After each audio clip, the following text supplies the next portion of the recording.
at the heart of contemporary South Asia. She's joined by Sam Dalrymple, the co-founder of Project Dastaan, a novel peace-building initiative.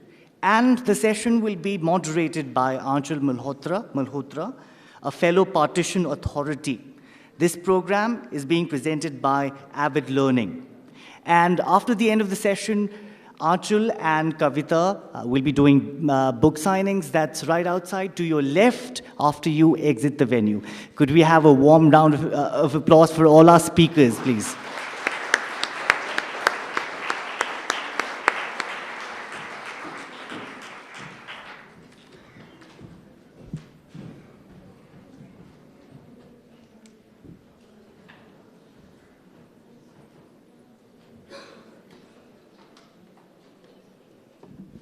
Good morning, everyone. This is incredible to see such a packed audience early in the morning.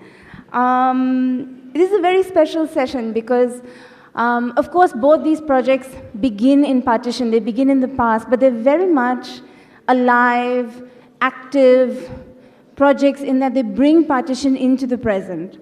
So I'm just going to get straight into it. I have Kavita Puri, who has written a fabulous book of nonfiction called Partition Voices, on the refugees who not only migrated across the border to India or Pakistan, but then undertook a second migration to the UK. So she writes about dual migration. I also have Sam, who is the co-founder of Project Dastaan, an Oxford University-backed peace-building initiative which aims at taking partition refugees back to their childhood homes through film and VR. So, Kavita, let's start with you. Your project is interesting because you have a book now, but Partition Voices really began as a BBC radio series, and it has elements of video in it. And do you want to tell us maybe why it was so necessary to work on partition living in the UK, work on this series, and why then a book?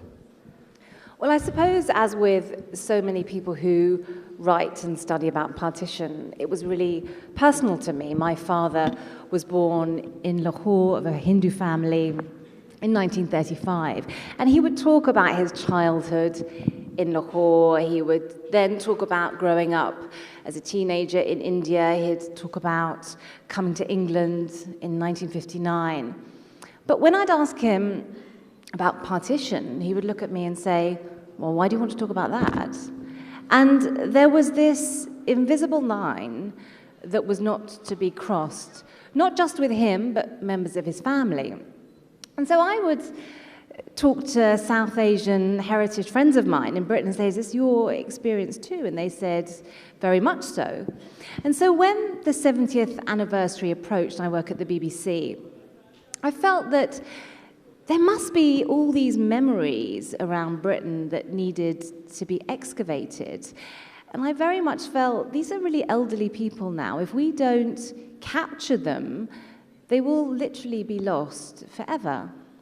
And so we set out to try and find some of these people, and we record testimonies as part of the marking of the anniversary. And once we started looking, we found that these stories were everywhere in Britain. They were all around us. And nobody knew. Nobody knew in families. Nobody knew in wider society, because no one talks about partition. No one talks about empire. And when I speak around the country in Britain talking about the book, I literally have to spend the first 10 minutes explaining what partition is and why it came across. And actually sometimes even to remind people that the Brits were in India. So it's lovely to be here and not have to spend the first 10 minutes doing that. Well, I mean, it's quite amazing that we're laughing because the architect of the border, Sir Cyril Radcliffe, once said that how amazing it is that Britain could have colonized for so long the entire subcontinent, and it had such little impact on the lives of people that had remained in Britain. Like people that were not officers, people that did not go to India, had no idea the extent to which the colonization had happened in the subcontinent. It's amazing. So, exactly, and yet there is no, there is an institutional silence in Britain about it. And so I very much felt that this had to be recorded. And so we had a Radio 4 series, and then that's how the book came about. And this short little trailer was something that we used just to show people in Britain that there is this 400-year-old connection that they may never have heard of between the Indian subcontinent and Britain. Can we play the video?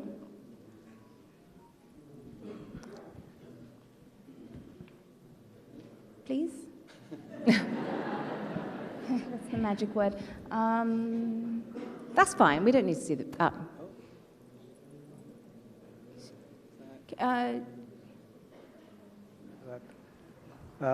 One day we'll have to separate, and for good.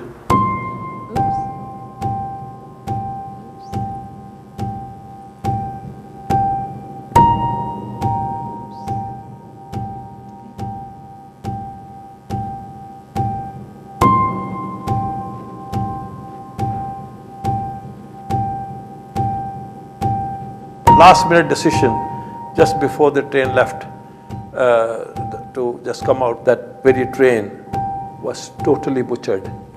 Not a single person was saved. It was tit for tat. As I said, it was definitely. It was spear came through here. Oh my gosh, it went through your whole arm. Yeah. ਕਦੀ ਅੰਮੀਆਂ ਨਾਲ ਗੱਲ ਕਰਨ ਸਾਡੀਆਂ ਪੁੱਫੀਆਂ ਨੇ ਸਾਨੂੰ ਗਾਲਾਂ ਤੁਸੀਂ ਕਿਉਂ ਰੋਂਦੇ ਹੋ ਤੁਸੀਂ ਕਹਿੰਦੇ ਖੂਨ ਹੈ ਬਲੱਡ ਹੈ ਖੂਨ ਹੈ ਅਸੀਂ ਵੀ ਇਸੇ ਤਰ੍ਹਾਂ ਹੀ ਹੋ ਜਾਾਂਗੇ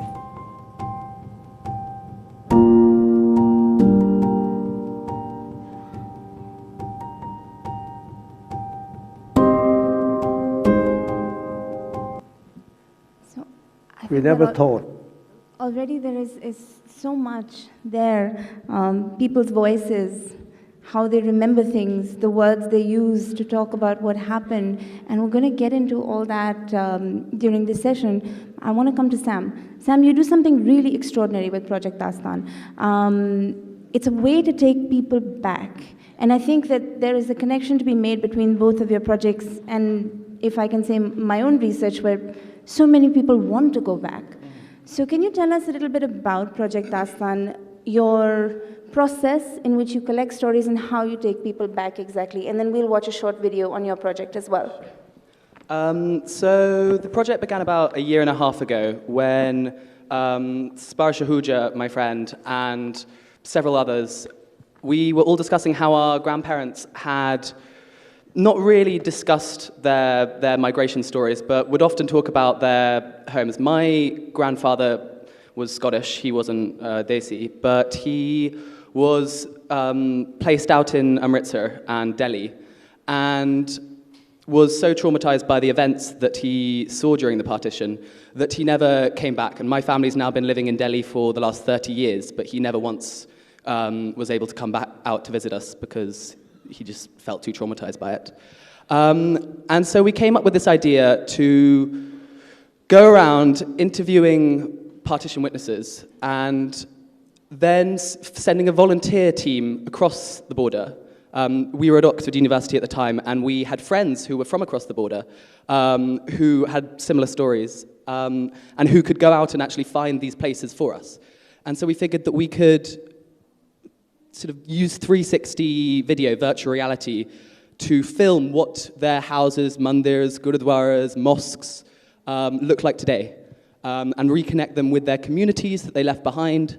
Lots of people had friends across the border who they haven't seen in 72 years, and so we kind of aim at connecting long-lost communities. I think it's so important because we find the more interviews we do, we hear this again and again, I wish I could go back. And you'd be surprised at the number of people that sit and watch their home on YouTube videos because of visa restriction and fear.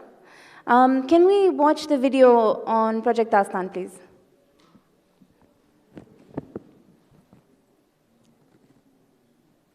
Pakistan and Bangladesh was the largest forced migration in human history. This is an event where 15 million people were displaced, and not nearly enough people in the world know about it or know the impact that it had on subsequent generations. 70 years later, most refugees have never been able to return. And together, we can change that. Saida, how often do you think about your home? Lucknow. You won't believe if I tell you something. Almost every day.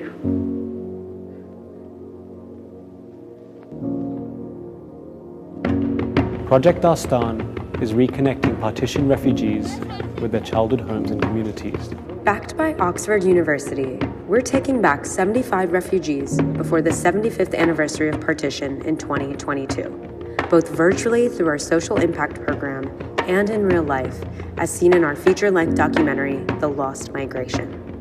The refugees themselves are in the upwards of their 90s, and in the next 20 years, they will not be around to share their stories firsthand. Our plan is simple.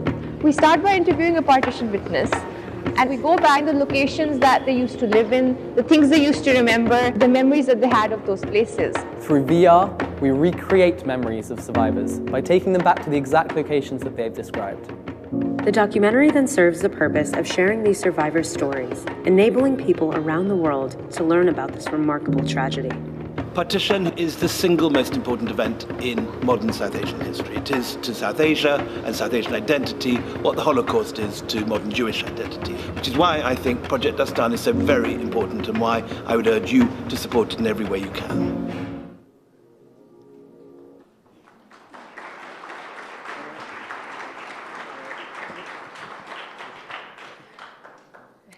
So, I mean, with the two videos already, when we talk of partition, I mean, the very word, it means something. To say it in India, to say it in Pakistan, to say it in Bangladesh, it has a vibration to it. We say it with care because the word has been ingrained into us as people of the subcontinent, but as British people also, there is an onus to that word, right? And I think that I want to start with a very basic question because you both work as oral historians, you're both working as collectors, you're foraging. How do you begin, right? And this is a question that's asked all the time. How do you begin? How do you find people? Kavita, you have in your book a range of diverse interviews. You begin the book with a British woman who's from Calcutta, who talks about riding bicycles, you know, around the streets of Calcutta. You have Hindu, Muslim, Sikh, Parsi, Christian, Bangladeshis, Pakistanis, Kashmiris, everyone. Sam, you must record an enormous amount of detail. Having actually interviewed someone for Project Dastaan, I know the kind of detail you need in kind of mapping their life is enormous. So how do you begin? How do you collect? Can you give us a little insight into your process? So when we begin, weirdly, a lot of our interviewees come through Instagram and social media. A lot of people just get in touch and say, or actually it's the younger generation says, my grandparents or my parents have a story that they want to share with the world.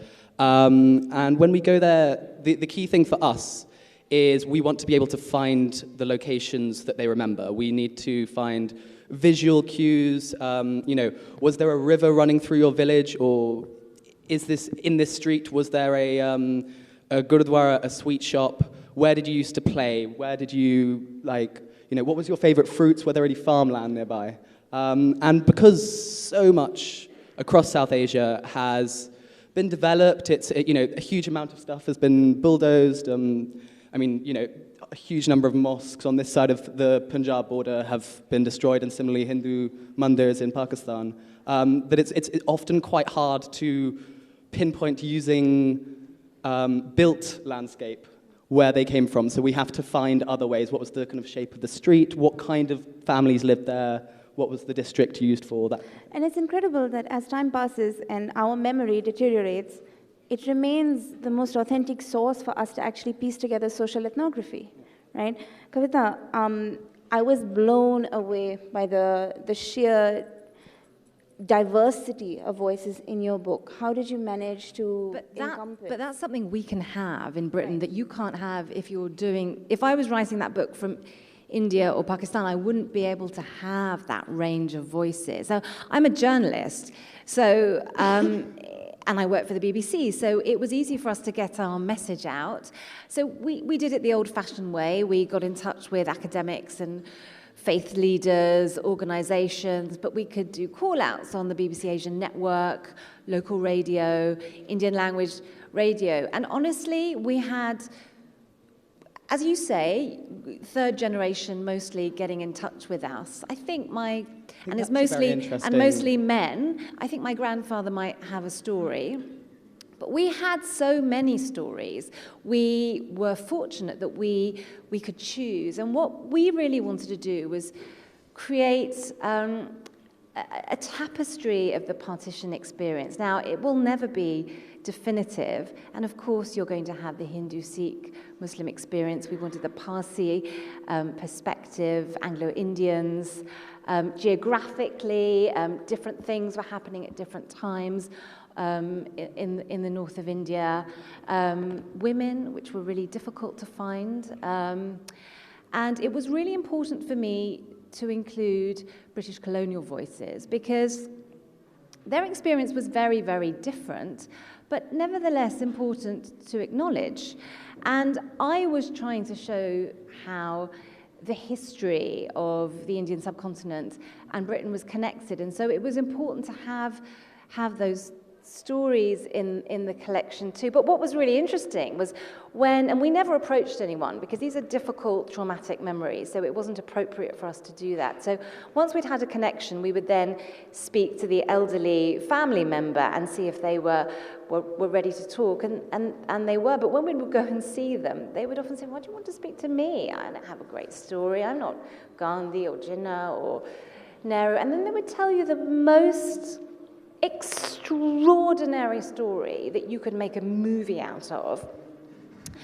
And often they were saying it for the first time. So family members, I found, may know fragments, but they were literally saying the words out loud for the first time. And they were never, you see, they never sit down and tell you the whole story. And also there's something about a stranger asking you questions that family members might not. And so it was quite, a raw experience for them, but also for family members sitting in the room hearing it. I think one thing that I have learned during the years of my own field research in partition is with Indians and Pakistanis that have lived through partition, because partition was witnessed by so many people on such a large scale, and almost everyone who migrated knew other people who had migrated, the particularity of the singular experience is never given enough importance. So they always go to, oh, when I was young, I saw Jinnah. When I was young, my father had a photograph of Nehru, because these are sort of big facts that we can, But what I would say to that is actually, partition is this cataclysmic event, but the thing that you remember is the tiny detail, whether it's, I wonder if my best friend is still alive, or I really want to see that tree that I play that old Punjabi game that they don't play anymore, or God, I really fancied that girl. I wonder if she's still alive. And, and that detail is so revealing, I think. I think that's wonderful because it segues into my next question. In one of your interviews with Poonam Joshi, who recorded stories of her mother who had migrated from Lahore to India, she says this one line, and I kept thinking about it after I read your book. She says that partition can be summarized in great detail or in one sentence. And this is so true. This is so true because, and then she says we should discuss it, we should talk about it. So I wonder if you both could talk about the intersection of history and memory and the notion of silence. Why is partition in the Indian subcontinent, in the UK, shrouded in a veil of silence? I can talk about the UK, maybe you can talk about Indian subcontinent, but I think there are similarities and differences, and I think about it. When people migrated, and it's probably worth pointing out for those that came to Britain, that the large majority of people who came from the Indian subcontinent to Britain in the 50s and 60s and 70s had connections with partition.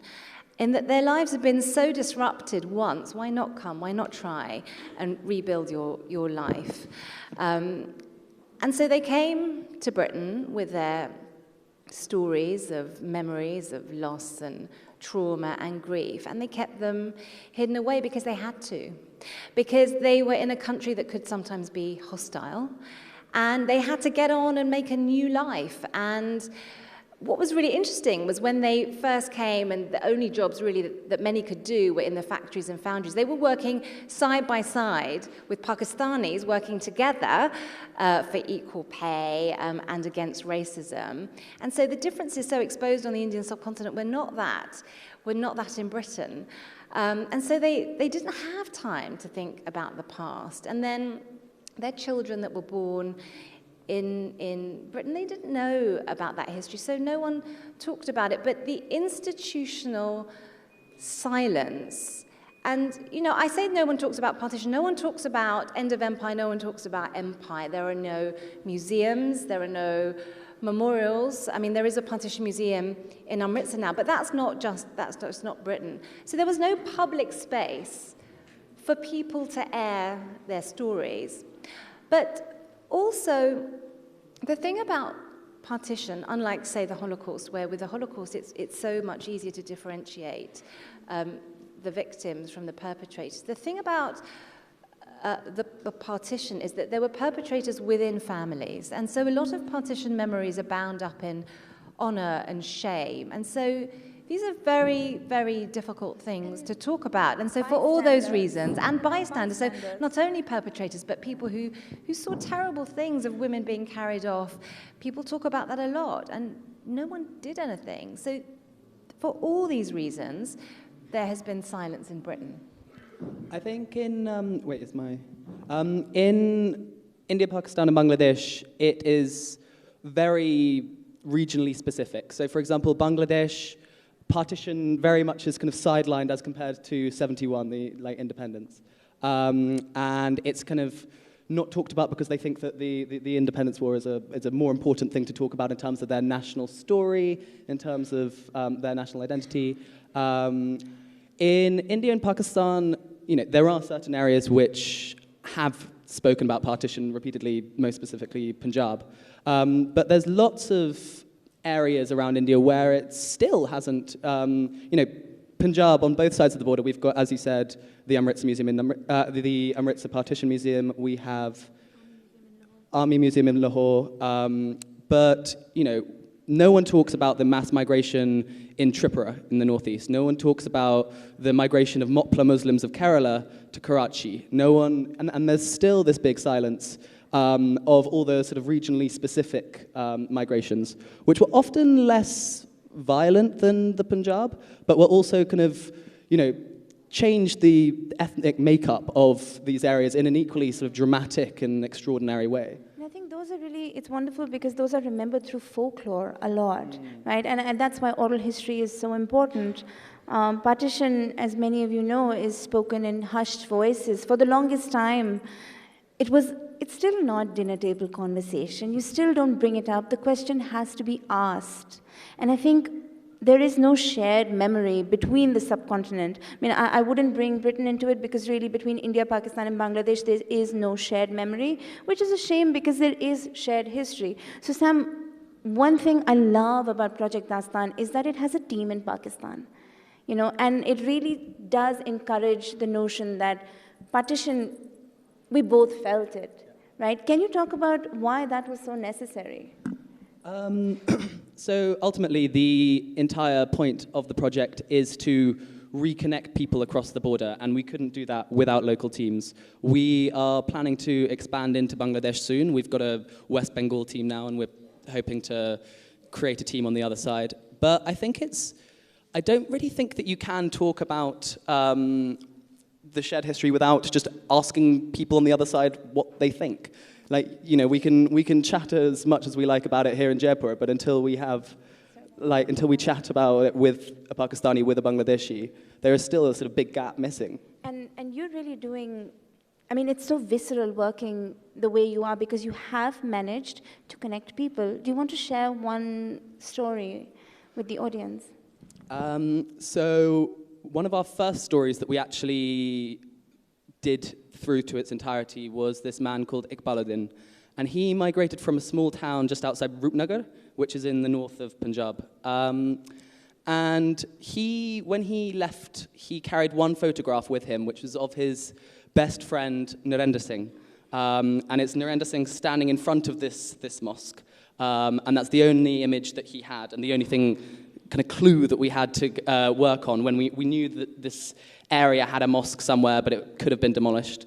And we eventually found it, and we asked anyone in the area, like, do you remember this man? Does anyone have any idea of who Narendra Singh is? And we were about to give up. We went to the dhaba when the guy who was serving us aloo paranta was like, yeah, like, he actually passed away some years ago, but his wife, whom he married around the time of partition, is actually alive in Chandigarh. So we instantly got in a taxi and kind of drove out and got her number. And we put them on the phone together for the first time in 72 years, which was incredibly emotional. I mean, this is such a testament to how powerful people's stories are, right? 73 years now, there has not been any reconciliation between India and Pakistan, but a beautiful project like this manages, and I think it's really the singular connections that will build up, right? I want to ask a question about something I think a lot about as an oral historian of partition, as someone who records memories of trauma, and I know this is a weird segue because we just talked about something really beautiful, like, you know, reunion, but the reason why I bring this next question up is because no one ever talks about it, like many things to do with partition, but I introspect on it a lot. So we as oral historians record memories of people, and we do it routinely. Hundreds and hundreds. In the last 5 or 6 years, I've recorded hundreds of stories. Similarly, I'm sure both of you have recorded so many stories. And we collect the details of people's lives, and they are often traumatic, though not always, but they are heavy, which makes an oral historian a receptacle of heaviness. And it is a lot. And we don't think about it because the singular person is telling you their story, and they are telling you one story. But you as an oral historian are collecting hundreds of stories. And like panels like this, we take out these stories because they are in our memory, and we relay them to people. But it is not easy. And I don't think enough work has been done. So I want to talk about this, for lack of any, I mean, this is not a term, I'm just thinking of it on the top of my head, the psychological sanity of an oral historian. Are there any mechanisms that you both have to keep that distance? What happens after you record interviews? Does anything happen? Because I mean, I can talk about what it does to me, but I'm really interested in how other oral historians deal with it. I remember we met 2 years ago almost, when this project was just starting out, and we were asking for advice on how to go about this, and what to read and what to like any advice she had, and she kind of gave us this bizarre advice at the time, which we kind of didn't think too much about, but it was about, like, this will begin to affect you. You will begin to kind of dream about partition, and it'll enter your conversation, and it'll change the way that you perceive so much. And I think that this first hit home when we were setting up the West Bengal team, and we were interviewing this guy about this horrific stories of, he was in Dhaka University, Hindu man, about to migrate, and seeing, jalebi oil being poured on his friends and all this horrible stuff. And me and Sparsh were kind of just, continuing on routinely. And the volunteer that we'd brought on had, never heard anything like this. And we kind of realized how much, and she was, almost in bits. And I think it was then that we realized how much this had affected our, capacity to hear this kind of stuff. It unfortunately kind of hardens you. Yeah. And it's horrible because then people's voices become a sort of palimpsest, everything is the same, yet everything is somehow different. And I know we talk about this a lot, so I would love to hear what you think. The thing is, I mean, I've never been asked this, and I know you ask it because it's something you went through. And part of me thinks, actually, the person who is telling you their story, and you can always see it, it's so painful for them to relive. It is so raw. It almost feels, well, what I feel is kind of, it's secondary. And you're right, you do the interviews, and then I you put it together and then you're in an edit suite and you're quite kind of, well, we'll take that bit out and we'll put that bit in, and then the exec has a view. And actually, for me, it was only afterwards that I realized, my God, and I felt really down, and I couldn't really work out why, and I couldn't shake it. And I realized that it was just doing, day after day, those memories. It takes its toll. And actually, even after I've written the book, I kind of dreaded having to talk about it all again. But I feel, and I'm sure you do too, you feel to hear those stories is a privilege, but also I feel permanently shaped by that. I will never, ever forget those stories till the day I die. And also, I also remember not just what they said, I remember how they said it. I remember when they broke down or when they had that pause. That to me has the same weight, if that makes any sense. Every time I relay a story, I try and do it the way someone spoke. So in the accent, or when they said riots instead of riots, because that's a very Punjabi thing to do, I think that you're right, it's the details. And also, I would hold on to all the good stories, because the thing about these partition memories are, of course, partition is full of horror, and we know that. But in my experience, 70 years on, every story of horror is also, there is a story that transcends the hatred, and where someone of the other religion will put out the hand and they will save you, or have an extraordinary act of kindness. And literally every story, Karam Singh told me his father was killed by a Muslim mob, but his sister was saved by his Muslim neighbors on the same day. Or another interviewee told me about her mother, she was Hindu, but her Muslim neighbor, who she called a brother, who she tied a rakhi on every year, came and said, the Muslim men, they're going to get all the women, the Hindu women, and they're going to take them. And he helped her escape at great cost. Now you grab onto those stories, and actually, that is what they wanted remembered and recorded 70 years on. It is very significant. And their view of the world and of undivided India is much more nuanced and complex than, I would say, subsequent generations. And tolerant. Yeah. The tolerance is astounding. Well, life wasn't perfect in undivided India, but it wasn't, your ties to your land could mean more than ties to your religion.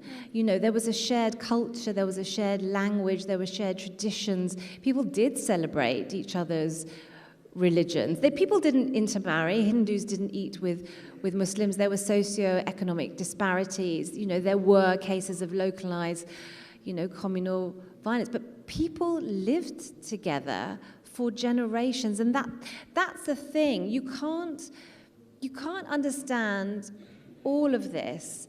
You can't understand why partition means so much today, why people want to go back and see their childhood home, because for generations their family lived on that land. And so what I found, and I'm sure you do too, is that sense, that visceral sense of, that was my land too, I belong there. So funnily enough, when they think of who they are, they think of a world without borders, division, partition. You ask them, where are you from? And they say, my dad would have said, I was born in Lahore, and I moved to India, and I'm in Britain. That is how they see themselves. That never changed, even if they have never stepped foot back on that land in over 70 years. I think one of the most amazing things is when you interview people, you notice that they never actually use the word India or Pakistan. They always use the village that they're from, right? It's Lahore si, Lucknow si. They would never say that I was from what became Pakistan or what became India, because those frontiers weren't there. I want to ask about the validity of memory, which is something everyone asks people that work on memory. Can we trust what we record? How does it serve as archive? So I think that's a valid question. What I would say is, for example, you would never, ever, and never should you consider, for example, studying the Holocaust without looking at Holocaust survivor testimony. And the same is true for partition. So when I go to the British Library and I look at the Indian archives, it is very much high politics. That is what you get a sense of. They don't have anything in the British Library apart from now my transcripts of real life. And it is one source amongst many sources. Now, there are things that you can do when you ask questions. You know, you check that they saw it. You know, I'm very clear in the book. There is one instance of hearsay that I attribute. There are things that you can check, but you have to be very clear. These are memories that you are recording 70 years on. And of course, dates may be misremembered or particular, you know, details. But that doesn't mean that you don't record these testimonies.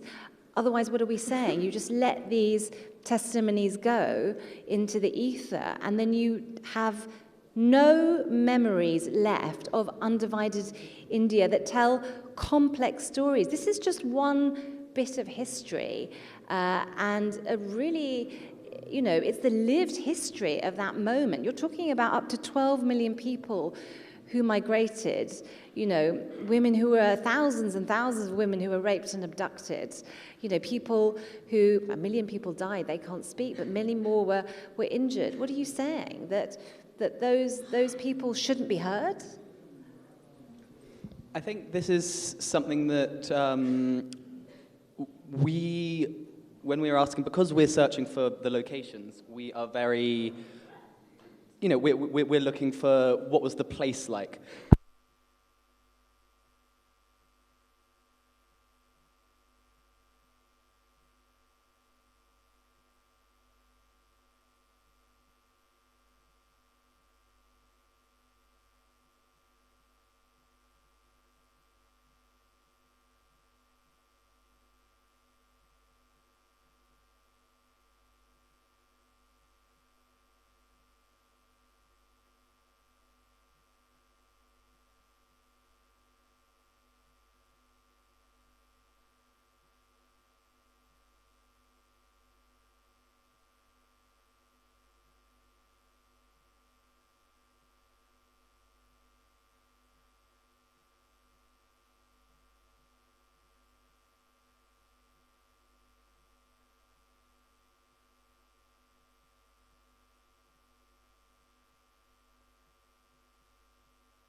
And I think we need to start talking about that and learning about that because, you know, it is a shared history, but unfortunately it's not one that people know about. No, I think you said something really poignant. Can I ask you all to sort of come into the middle so that more people can hear?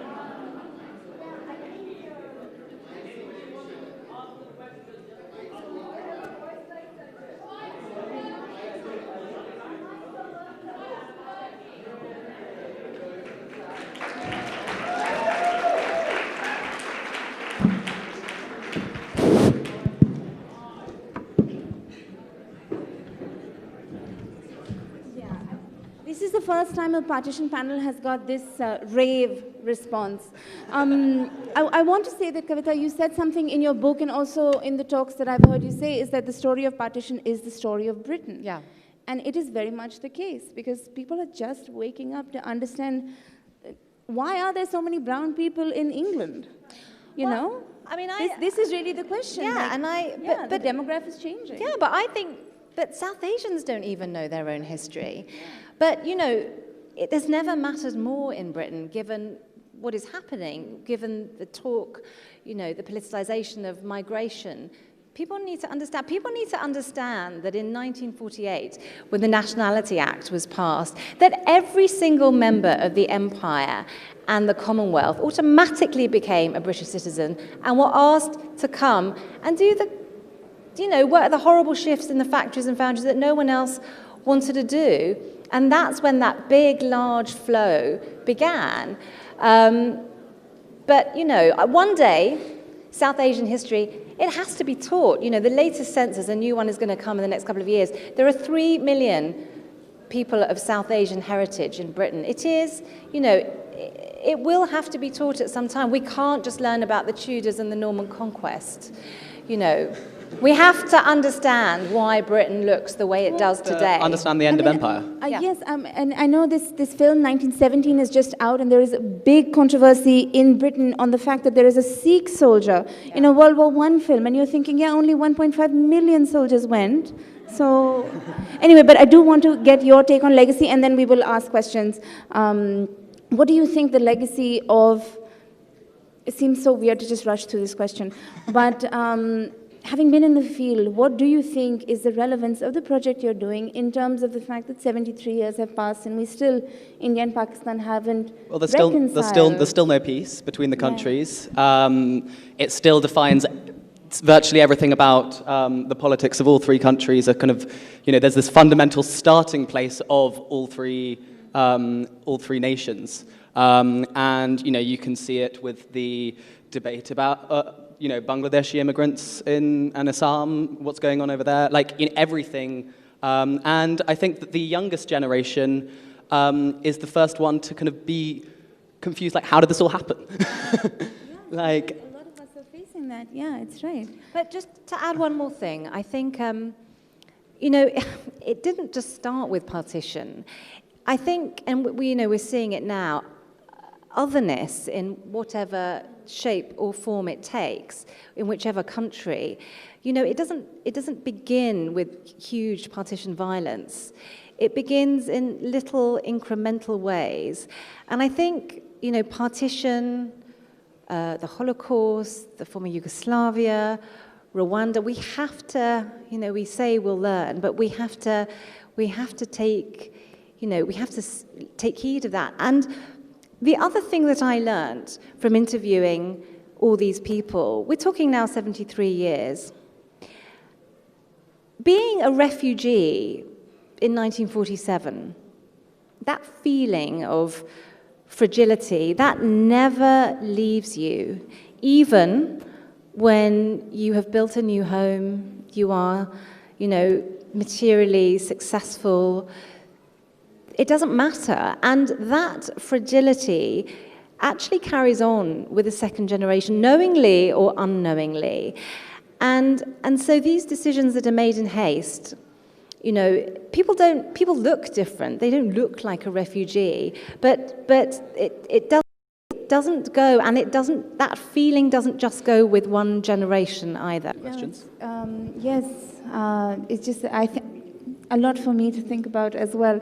But I do want to open the floor to questions, and I know this happens a lot. Ask a question. Don't tell a story or a comment, because Kavita and Sam are there later to ask. And I want to begin from the end. Maybe, yes, that gentleman right there. Let's begin from the back.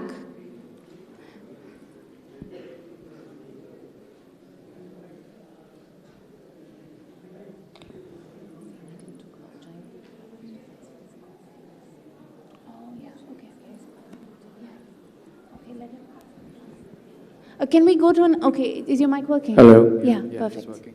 So as you have mentioned that from generations to generations, the people were there, they were attached to each other. So can we say that it was a cycle which broke at that time, and it is the cure of our future generation as well, if we get united once again? United, like India and Pakistan united? Yeah, not just by like not this pattern of Akhanda Bharata conquering and doing something like that, but opening our borders for the people to visit their old places or something like that, or for just a human cause, for a humanity-based cause. I do think that dialogue between individual people, not so much politicians so much as just the everyday person on the ground, is the best cure to this kind of thing. I think that it's amazing how in every single university internationally, you know, all the Indians, the Pakistanis, the Bangladeshis, they're all eating the same food, they're all dating one another, they're all going to the same, they're all interested in the same stuff, and you know, that's important. And I think that, you know, currently there is no way, and I don't in the foreseeable future see borders opening in a big way. But we have small things like Kartarpur, the corridor, right. and Bangladesh. You know, there isn't a big visa issue with Bangladesh. This is another thing that we haven't really mentioned, is that with Bangladesh it's a slightly different thing. It's not so much the visa policy, so much as people are just still traumatized. They want to go back to the place, but they're terrified of who they'll meet, what they'll see. And I think that fear is a very real thing, right? They're also afraid of opening the memories up. Yeah. You see, the thing about the VR is there is a distance, but it's what will that place stir? And I think it's too, you know, if you've kept it contained for so long, it's really hard to open that. One of the things, Pandora's box. One of the things that you talk about in your book as well is the things that people took. I mean, I know that I have done a lot of work on things, so it feels silly to ask someone else about objects, but still. Like, there are instances in your book where people have taken soil and stones, and I know soil is something I have carried back for people as well. So to have a sort of totem, a totem representation of your home is so important to people. I had one man, Mahindra Dal, who went back to Lalpur, Faisalabad now, and he's the only man, the only person in his family who has returned. And he went to his childhood home and he took a brick, a kind of really big rose-coloured brick, which he told was the best brick he's ever seen. They don't make them like that anymore. And he took the brick with the permission of the current owner, and he took it back to Edinburgh. And it sits in his living room in a glass case. And this brick has literally assumed the status of an ancestral home. And so he loves it when everyone comes in and they ask about the brick, his Scottish friends, his family members, his British South Asian friends. But for him, having that brick is the only connection to the country that he was born in, that his family lived on for many, many decades. And what I found was if people were lucky enough to go back, and many, many don't, they would take something with them. Or, and it didn't always happen, but sometimes it did on the journey, they would take something. So maybe it was a tile. And then everyone fights over the tile because they all want the tile. Or one of my wonderful interviewees went back for a visit to Karachi, and he took stones. And he keeps them in his office, in his study, and he says, I hold them so that I'm still connected to my soil.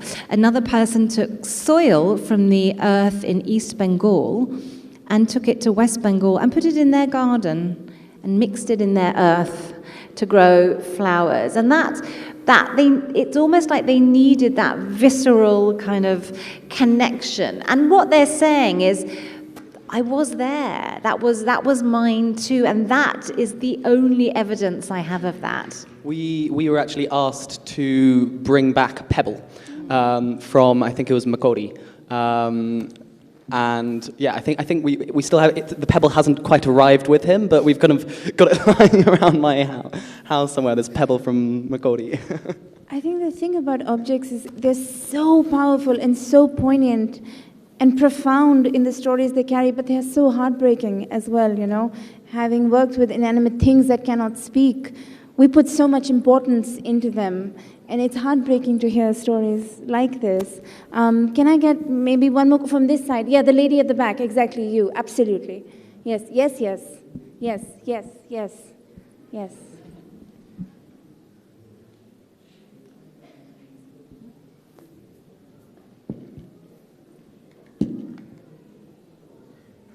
Hi, I'm a second generation Indian American from New Jersey, and as you know, the US has one of the largest Indian diaspora communities. Has a similar type of project also been going on in the US as far as partition stories? So a really big project that is taking place is the 1947 Partition Archive project, which is based in California, and Berkeley. They are in Berkeley, and they're it's in California. No? It's in Berkeley. Yeah. No, it's in Berkeley. Yeah.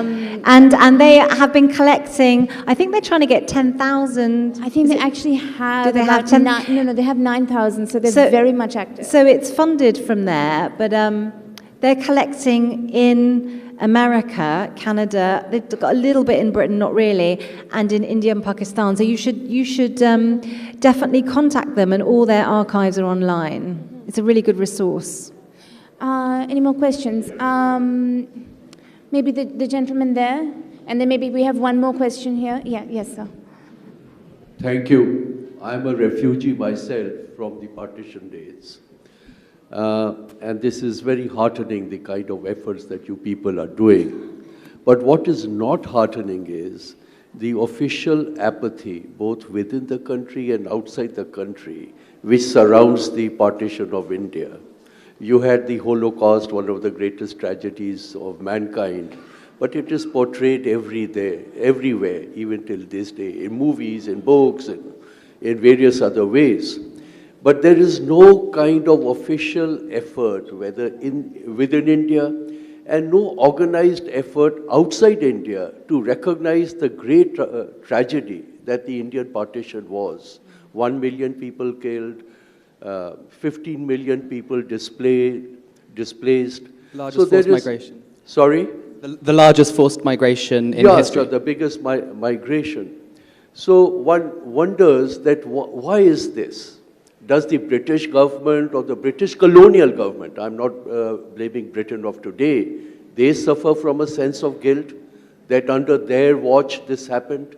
Does the Indian government, the people who were at the helm of affairs, at that point in time, they just accepted it as something which was inevitable, but which need not be rectified, which need not be recorded. There is no official museum to the partition of India. I mean, the truth is there was never any reckoning, and we still don't know who really to blame or whatever you want to say for what happened and then what ensued. And, you know, I suppose after that reckoning, in Britain there was silence, and to an extent in India and Pakistan as well. People didn't talk about it for so long. And I think it's so complicated by the current politics in the Indian subcontinent. And of course, in Britain there are complications, as I say. If you don't even talk about it, how are you even going to start memorializing it? I mean, are you talking about some kind of memorial or museum or... If I can... Yes. So if I can jump in, I think one of this is something that I think all of us think about a lot, but I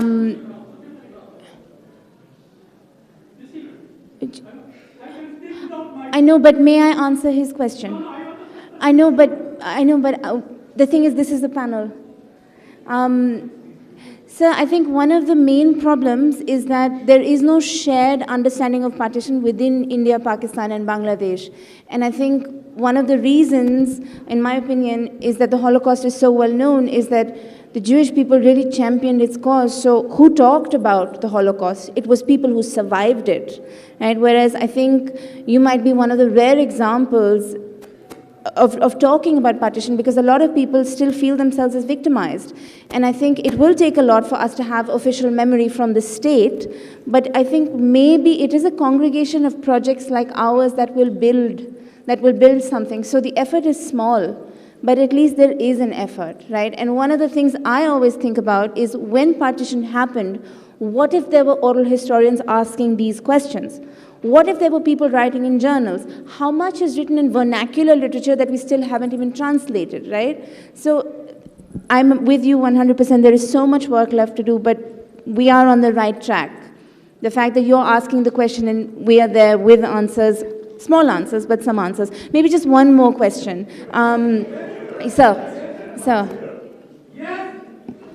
Sir, I know, but there is a decorum.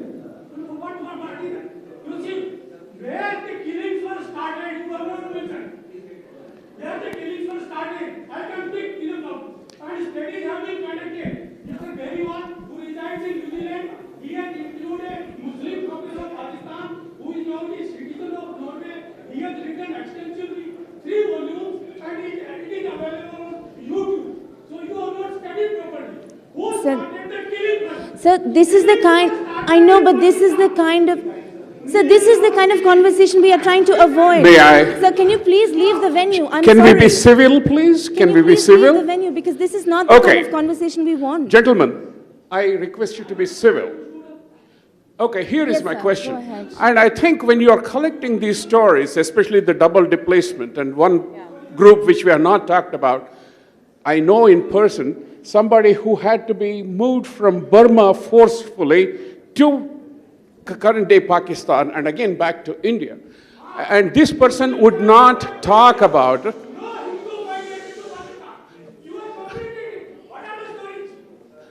Okay.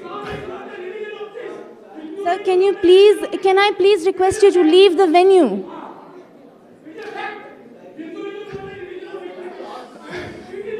Sir, can you please leave the venue, because this is exactly the kind of conversation we are trying to avoid. Gentlemen, at least this place is known for civility. Right. So let's keep it that way. Okay, the one point that we may want to look at is the PTSD suffered by a lot of them.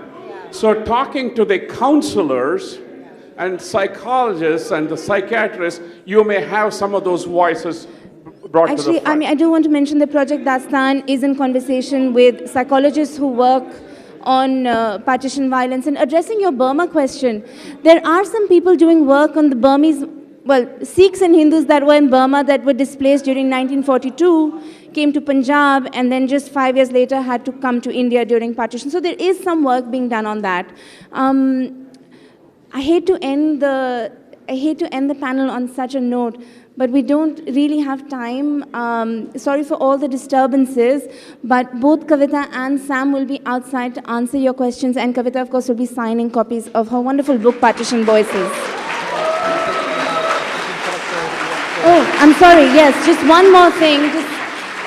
Just because projects like Project Dastaan work on crowdsourcing, if you have a story of partition and if you have someone in your family, then please get in touch with Sam or Sparsh in the audience to facilitate that. And hopefully we can show them their homes.